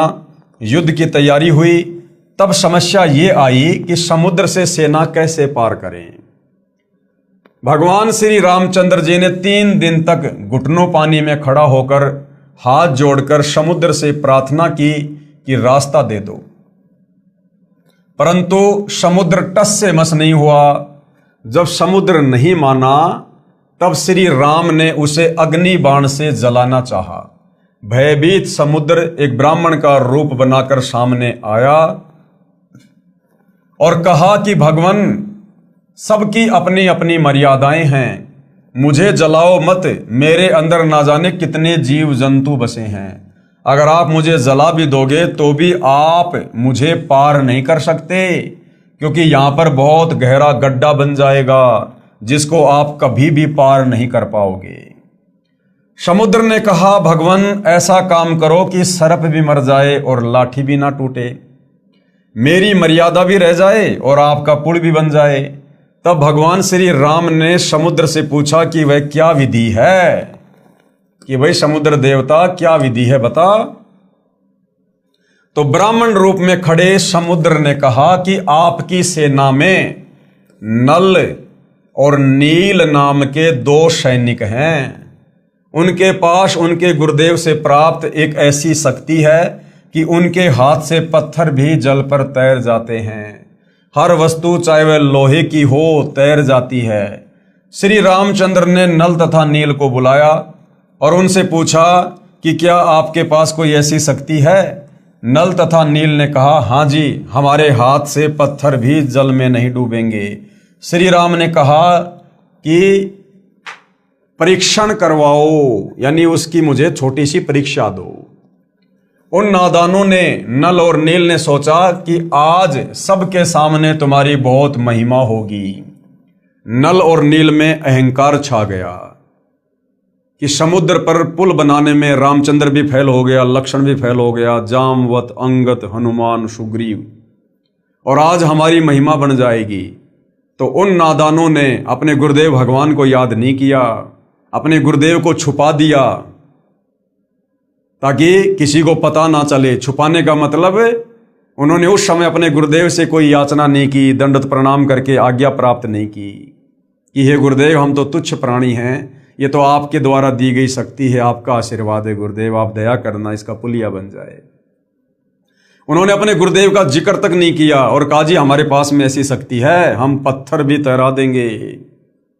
और जैसे उन्होंने पत्थर उठाकर समुद्र पर डालने चाहे, वो पत्थर डूबने लगे। उन नादानों ने, नल और नील ने सोचा कि आज सबके सामने तुम्हारी बहुत महिमा होगी। उस दिन उन्होंने अपने गुरुदेव भगवान मुनिंद्र यानी कबीर साहिब को यह सोचकर याद नहीं किया कि अगर हम उनको याद करेंगे तो कहीं श्री राम ये ना सोच ले कि इनके पास शक्ति नहीं है। यानी आज हमें गुरुदेव भगवान कहते हैं कि बच्चों, कोई भी कार्य करो, घर से बाहर निकलो काम धंधे के लिए, गाड़ी लेकर, पैदल, या बच्चे स्कूल जाते हैं तो सबसे पहले मंगलाचरण अवश्य किया करो। मंगलाचरण करते ही हम अपने गुरुदेव को याद करते हैं और हमारा हर कार्य मंगल ही होता है। तो उन्होंने ना कोई मंगलाचरण किया, ना कोई मंत्र जाप किया, ना अपने गुरुदेव को याद किया। तो उन्होंने सोचा कि अगर हम उनको याद करेंगे तो कहीं श्री राम ये ना सोच ले कि इनके पास शक्ति नहीं है, ये तो कहीं और से मांगते हैं। उन्होंने पत्थर उठाकर पानी में डाला तो वह पत्थर पानी में डूब गया। नल तथा नील ने बहुत कोशिश की, कई बार कोशिश की, परंतु उनके पत्थर नहीं तैरे, क्योंकि कबीर परमेश्वर ने, जो मुनिंदर ऋषि के नाम से थे, उन्होंने शक्ति वापस ले ली। तब भगवान राम ने समुद्र की ओर देखा, मानो कहना चाह रहे हो कि आप तो बहुत झूठ बोलते हो, इनमें तो कोई शक्ति नहीं है। समुद्र ने कहा, नल नील, आज तुमने अपने गुरुदेव को याद नहीं किया। नादानों, अपने गुरुदेव को याद करो। वे दोनों समझ गए कि आज तो हमने गलती कर दी। उन्होंने सतगुरु मुनिंदर साहिब जी को याद किया। सतगुरु मुनिंदर यानी कबीर साहिब वहां पर पहुंच गए। भगवान रामचंद्र जी ने कहा कि हे ऋषिवर, मेरा दुर्भाग्य है कि आपके सेवकों के हाथों से पत्थर नहीं तैर रहे हैं। मुनिंदर साहिब ने कहा कि अब इनके हाथ से तैरेंगे भी नहीं, क्योंकि इनको अभिमान हो गया है। सतगुरु की वाणी ये प्रमाण करती है कि गरीब जैसे माता गर्भ को राखे जतन बनाए, ठेस लगे तो क्षीण हो तेरी ऐसे भक्ति जाए।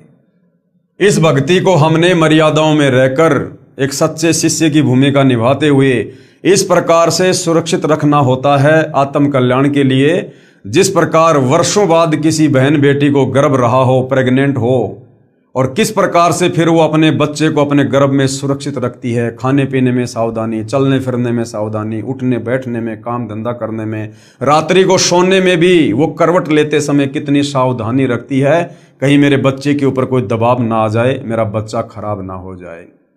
तो कहते हैं जिस प्रकार एक गर्भवती माता अपने बच्चे का ध्यान रखती है और उसको सुरक्षित अपने गर्भ से बाहर निकालती है, इसी प्रकार से हम भक्तों ने भी इस भक्ति को जो हमें गुरुदेव से प्राप्त हुई है, मर्यादाओं का ध्यान रखकर, गुरु वचन का ध्यान रखकर, मान बढ़ाई अहंकार से दूर रहकर और आधीन और दास भाव से हमने इस प्रकार से भक्ति को सफल करना होता है। उस दिन के पश्चात नल तथा नील की वह शक्ति समाप्त हो गई।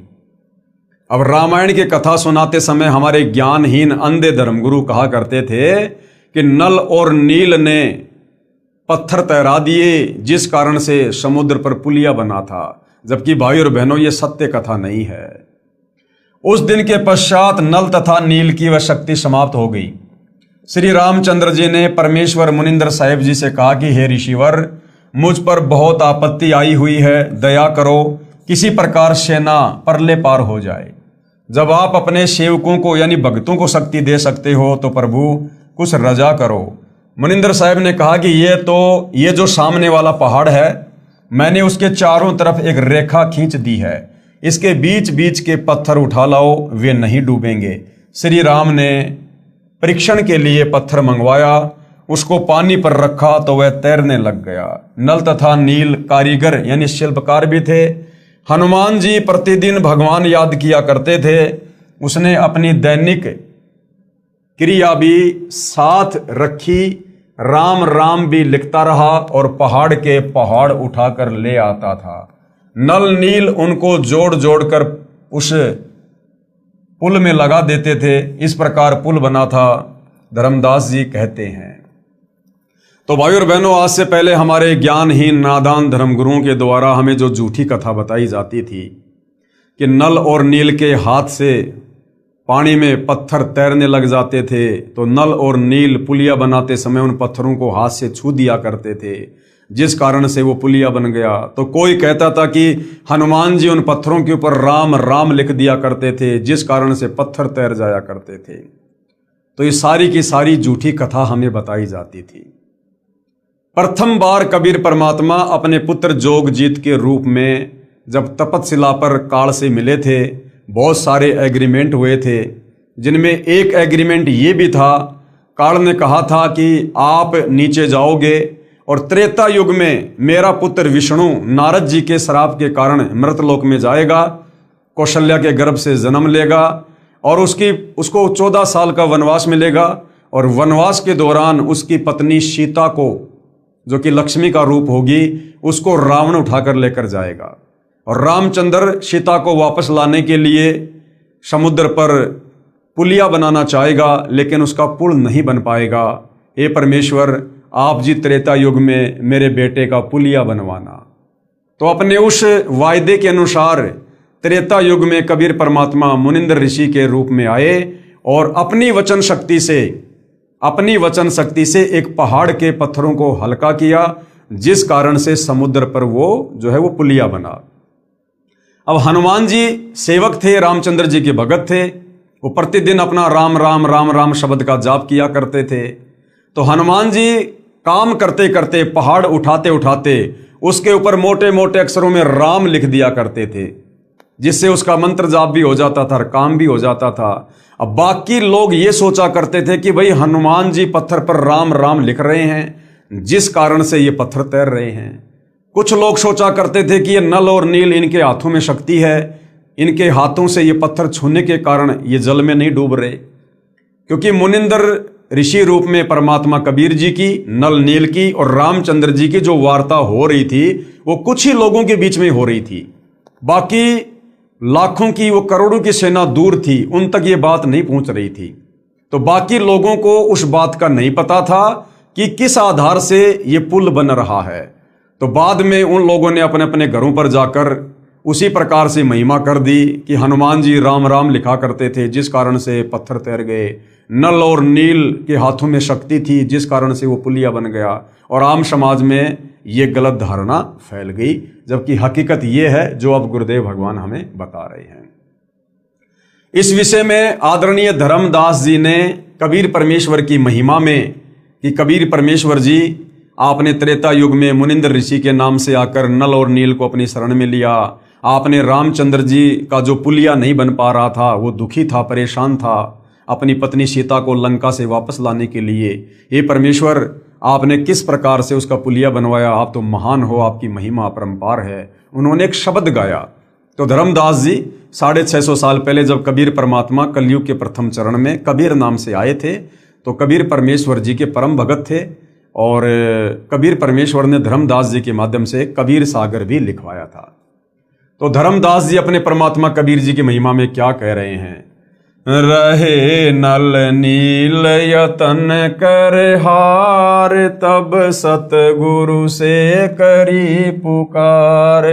रहे नल नील यतन कर हार, तब सतगुरु से करी पुकार। जब नल और नील 2-4 बार पानी में पत्थर डालकर फैल हो गए, फिर अंत में उन्होंने अपने गुरुदेव से प्रार्थना की, माफी मांगी। तब वहां मुनिंद्र रूप में कबीर परमात्मा जी वो प्रकट हुए। रहे नल नील यतन कर हार, तब सतगुरु से करी पुकार। जा सत रेखा लिखी अपार, सिंधु पर शिला तिराने वाले। धन धन सतगुरु सत कबीर, भगत की पीर मिटाने वाले। उसके बाद कबीर परमात्मा ने जो रेखा खींची थी उस पहाड़ के चारों तरफ और पत्थरों को हल्का किया था, उसके कारण सिंधु यानी समुद्र पर वो शिला यानी वो पत्थर तैरे और वो पुलिया बना। इस प्रकार कबीर परमात्मा जी को धर्मदास महिमा दे रहे हैं कि हे कबीर परमात्मा, आप जी धन्य हैं और आप अपने भक्तों की पीड़ा को देख नहीं सकते। कोई कहता था कि हनुमान जी ने पत्थर पर राम राम लिख दिया था, इसलिए पत्थर तैर गए। कोई कहता था कि नल नील ने पुल बनाया था। कोई कहता था कि श्री राम ने पुल बनाया था। परंतु ये सत कथा ऐसे है जैसे आपको ऊपर बताई गई है। आगे सत कबीर की साखी पेज नंबर 179 से 182 तक। पीव पिछाण का अंग। कबीर तीन देव को सब कोई ध्यावे, चौथे देव का मरम न पावे। कहते 3 देवताओं को सृष्टि रचना के ज्ञान के अभाव में, शास्त्र अनुकूल साधना के अभाव में तीन देवता ब्रह्मा विष्णु महेश को तो हर कोई ध्यान लगाता है, हर कोई पूजा करता है, लेकिन चौथे देव का मर्म न पावे। चौथा कौन? इनका पिता काल ब्रह्म, जो गुप्त रहता है।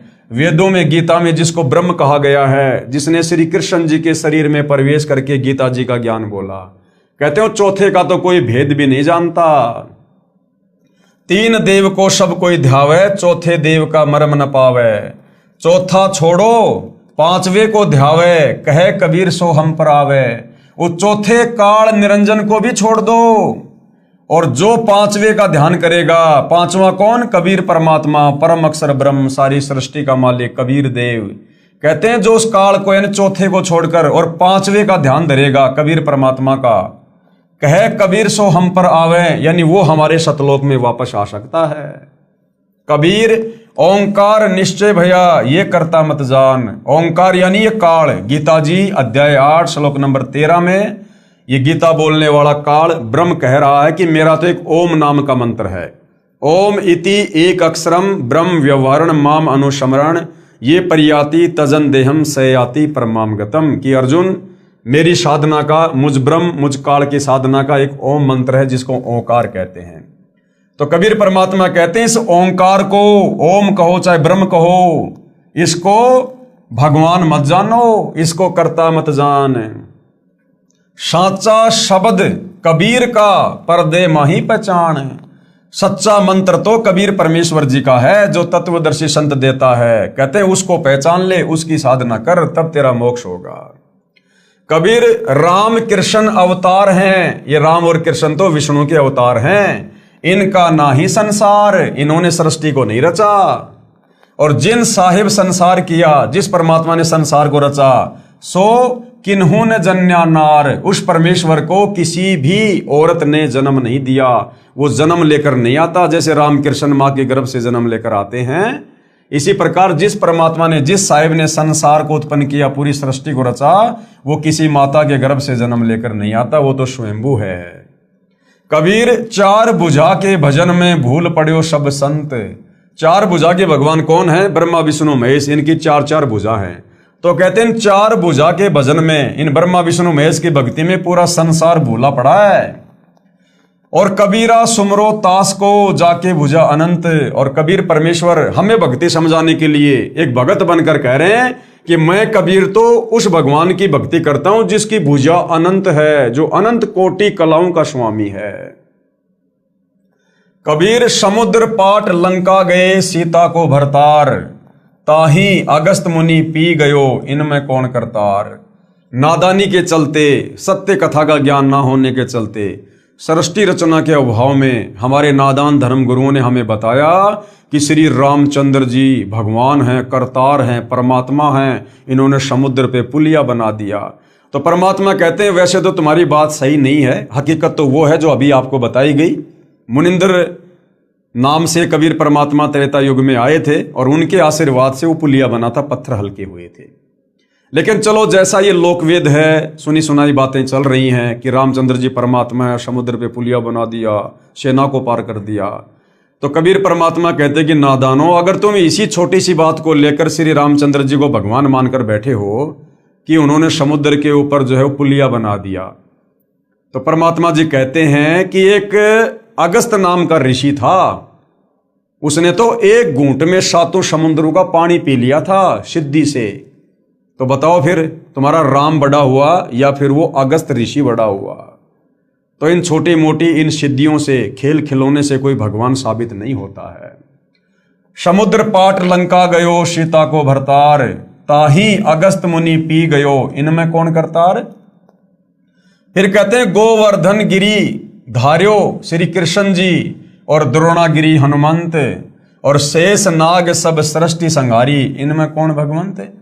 दूसरा, हम लोग अध्यात्म की जानकारी ना होने के चलते कहा करते थे कि श्री कृष्ण जी ने गोवर्धन पर्वत को अपनी उंगली पर धारण कर लिया, जिस कारण से हम उनको भगवान कहने लगे। और कहते थे कि हनुमान जी ने द्रोणागिरी पहाड़ को उठा लिया, संजीवनी बूटी सहित द्रोणागिरी पहाड़ को उठाकर लंका ले गए, इसलिए ये भगवान हैं।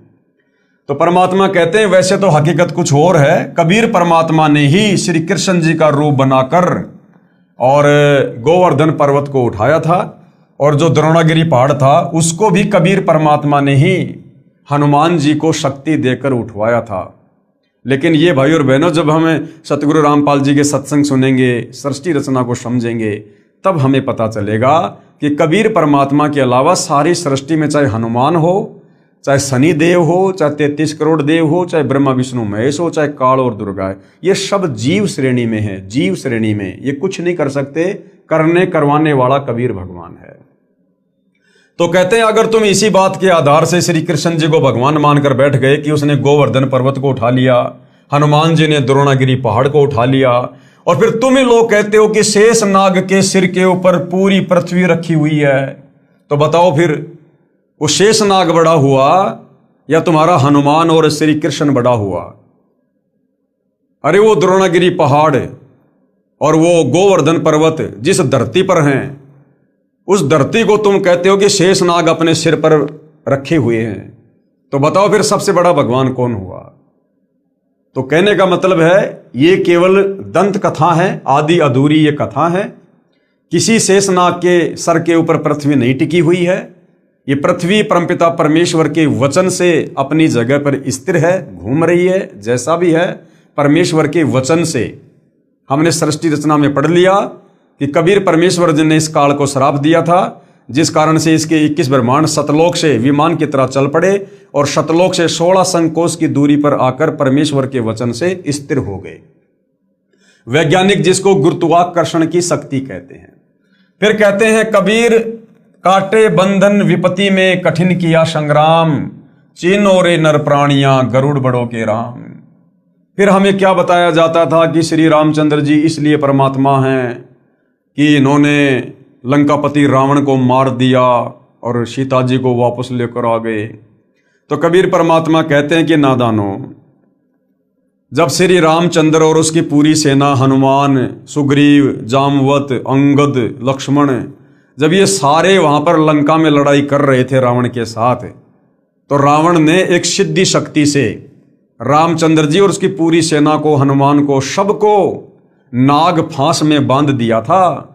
सर्पों ने लपेटा लगा लिया था, अनंत सर्प उत्पन्न हो गए और पूरी सेना को रामचंद्र जी सहित जैसे ईख की पुड़ी को बांध दिया करते हैं रस्सी से, ऐसे सर्पों ने लपेटे लगा लिए और फण सीधा करके यूं खड़े हैं कि बस अब डसेंगे। उस समय श्री रामचंद्र जी ने, जिनको तुम परमात्मा कहते हो, सर्वशक्तिमान कहते हो, जो एक सर्प से, एक सांप से अपना बंधन नहीं छुड़वा पाए, उन्होंने अपने वाहन श्री गरुड़ पक्षी जी का आह्वान किया, उनसे प्रार्थना की। उसी समय गरुड़ पक्षी प्रकट हुए और बहुत सारे रूप बनाए अपनी सिद्धि से, और अपनी चोंच से उन सर्पों को काटा, मारा और रामचंद्र जी और उसकी सेना को बंधन मुक्त किया। तो बताओ फिर राम बड़ा हुआ या फिर वो गरुड़ बड़ा हुआ, जिस गरुड़ ने तुम्हारे रामचंद्र जी के भी बंधन काटे? काटे बंधन विपत्ति में कठिन किया संग्राम, चीनो रे नर प्राणियों गरुड़ बड़ो या राम। कबीर कहे कबीर चित चेत हूं शब्द करो निर्वार, श्री राम ही करता कहत भूल पड़े संसार। कबीर जिन राम कृष्ण व निरंजन कियो सो तो करता न्यार। क्या कहते हैं कबीर परमात्मा कि जिस भगवान ने तुम्हारे श्री कृष्ण जी को भी बनाया, और श्री कृष्ण यानी ब्रह्मा विष्णु महेश के पिता, निरंजन यानी इस काल को भी बनाया, कहते हैं वो परमात्मा तो कोई और ही है। अंधा ज्ञान न बूझ ही, मूर्ख आदमी उसके विषय में नहीं पूछेंगे, नहीं जानेंगे, कहे कबीर विचार। कहते हैं इन बातों पर तो कोई अधिकारी भगत, अधिकारी हंस ही चर्चा करेंगे। उसके बाद भाई और बहनों, द्वापर युग में कबीर देव यानी कबीर साहिब का करुणामय नाम से प्राकाटे, यानी द्वापर युग में किस प्रकार से वही कबीर भगवान, वही कबीर परमात्मा, सारी सृष्टि का मालिक, जिसने असंख्य ब्रह्मांडों की रचना की है, द्वापर युग में वही कबीर परमात्मा करुणामय ऋषि के नाम से प्रकट होते हैं और किस प्रकार से अपनी लीला करते हैं, किन किन आत्माओं को अपनी शरण में लेते हैं और किस प्रकार से इस अध्यात्म को, सृष्टि रचना को, तत्व ज्ञान को हम काल के 21 ब्रह्मांडों में फंसी आत्माओं तक पहुंचाते हैं।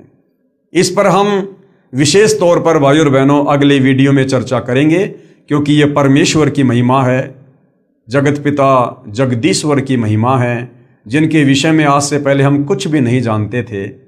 तो हम इस अमर कथा को, नारायण कथा को, सत्य कथा को हम धीरे धीरे पढ़ेंगे और आगे बढ़ेंगे और समझते जाएंगे।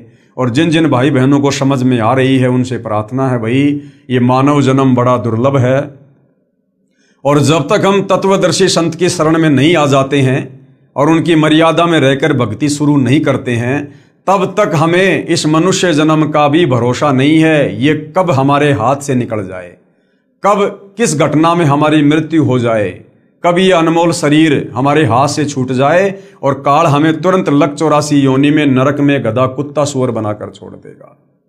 और ये मनुष्य जन्म केवल और केवल अपनी आत्मा के कल्याण के लिए तत्वदर्शी संत की खोज करके, उसकी शरण में आकर सत भक्ति करके मोक्ष करवाने के लिए मिलता है। वो शु अवसर आज आप और हमें सहज में उपलब्ध है। जिस परमेश्वर को खोजने से वो प्राप्त नहीं होता, अरे खोजने से तो ये काल ब्रह्म ही प्राप्त नहीं होता। ब्रह्मा ने अपने पिता ब्रह्म का ध्यान लगाया 4 युग, साधु संत महात्मा सतयुग त्रेता द्वापर युग में हजारों हजारों वर्ष समाधि लगाकर ओम नाम का जाप करते, तप करते, इस काल ने भी दर्शन नहीं दिए। सोची वो सारी सृष्टि का मालिक, वो काल का भी पिता, जिसने काल को अंडे से उत्पन्न किया, कबीर परमेश्वर, सोचिए वो खोजने से कैसे मिलेगा। वो तो स्वयं ही दया करता है, अनुग्रह करता है, वो स्वयं ही आकर हमें यहाँ दर्शन देता है, मिलता है। तो भाई और बहनों, ये मौका अनंत युगों के बाद बड़ी मुश्किल से मिलता है। कबीर परमेश्वर ने आप और हमें दिया है। आज वो आप और हम सब पर दया युक्त हैं।